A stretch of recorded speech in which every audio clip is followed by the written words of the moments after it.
ng motor. Tapos punta dito kasi nag-aayos ako ng napundi na yung ibang kasi slide ko eh. Wala pa nga pasok na pundi na. Iinom tayo. Iinom tayo. Iinom ba? For today's video guys, samahan nyo ako ngayon mamalingki dito sa Marikina. At bibili tayo ngayon ng pata kasi nga ito yung paborito talaga namin. Kasi nga may handaan sa bahay. At syempre, bibili na agad ako din ng 3 piraso guys para talagang sulit yung pagluto natin ng kasipata. At syempre, sinamahan ko na rin dito ng yempo para talagang may partner din yung ating crispy pata. At pagdating ko nga ng bahay, ito na ang ginawa ko guys. Nilinisan ko na yung ating crispy pata. Mini-make sure ko lang ito na matanggal lahat ng buhok-buhok at syempre hinugasan ko na rin para talagang malinis at masarap itong ating crispy pata.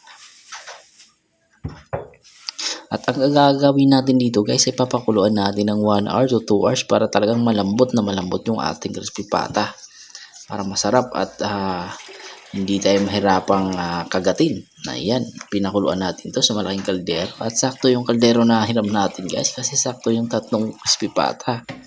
Medyo malaki-laki din to. At ito na nga, tinimpla na natin to ng bawang. Ayan. Para mawala yung langsa guys. Naglagay ako dito ng 2 bawang. Pero okay na rin naman yung isa guys. Pero para sa akin, 2 na para mas mabango. At naglagay na rin ako ng pamintang buo. No? Ayan. At naglagay din para ako ng daon ng laurel dito guys. Yun, hindi na natin napakita sa video. At syempre naglagay tayo ng asin para may lasa na yung ating crispy pata. At ayun na nga, pagkatapos natin tinimplahan yan, nag-prepare na pala ako guys. Kasi nga bala ko kasi yung pakuluan nito sa uling para mabilis lumambot. At ayun na nga, habang pinapakuluan natin, ito na. At pagkaraan nga ng 2 oras guys na pagpakulo, ayan na, malambot na yung ating crispy pata. Ayan, so perfect na to at pwede natin simulan yung pagprito ng ating crispy pata. At syempre perfect din yung panahon guys kasi sobrang ganda ng panahon at sumabay talaga sa ating celebration.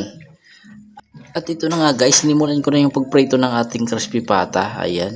Sinubukan ko siyang iprito dito gamit ang uling pero hindi pala siya maganda. So dapat pala talaga malakas ang apoy. So lumipat ako guys dito sa loob ng bahay para talagang mag-crispy yung ating crispy pata. Kasi nga pansin ko hindi nagki-crispy yung ating crispy pata pag uling yung gamit. Bagay lang pala sa uling yung pangpakulo at pagpapalambot. Pero pag gagamitin mo na siya pag gawing crispy pata, hindi pala dapat malakas ang apoy. At syempre niluto ko na rin yung ating liempo guys. Ayan, hindi ko na napapakita sa inyo kung paano ko pa na-prepare to pero masarap yan, solid yan. Panalo yung liempo natin, sarap pulutan yan. Ayan.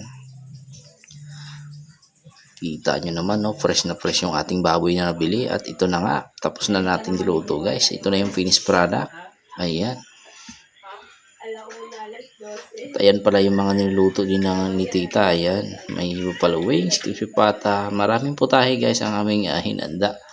Ayan, so kanya-kanya na lang kaming luto. So ako nga lang nakatuka sa crispy pata at liempo kasi dito lang sa bahay.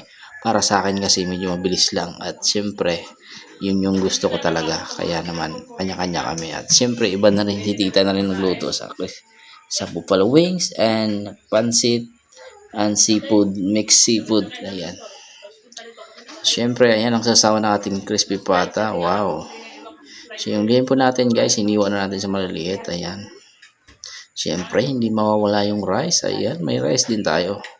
At siyempre, may kinilaw tayo. Ayan, shoutout sa gumawa nito ng kinilaw. Thank you. At ito yung seafood mix natin guys. Ayan. So, bali 2 lagayan siya kasi medyo marami-rami. At ito, syempre yung ating cake kaya sa birthday girl. Ayan, shoutout. Thank you sa nagbigay ng cake. Ay, tita. Ayan. So, ready na ang ating celebration, guys. At syempre, ipapakilala ko nga pala sa inyo ang nagbe-birthday ngayon. Ayan. Ito pala siya, guys. Ayan, ang nag-iisa kong asawa. Ayan, papaganda daw siya. At syempre, ayan, kinanta na siya namin ng happy birthday. Happy birthday, happy birthday to you. Happy birthday. Okay na. Anong wish mo? Hopefully, this year. Ay, next year pala. Magka-baby na kami. So hanggang dito na lang ang aking video guys. Maraming salamat sa inyong suporta at sa mga laging nanonood ng ating videos. Ayan, see you on my next vlog. Maraming salamat ulit at God bless. Ingat kayo. Bye!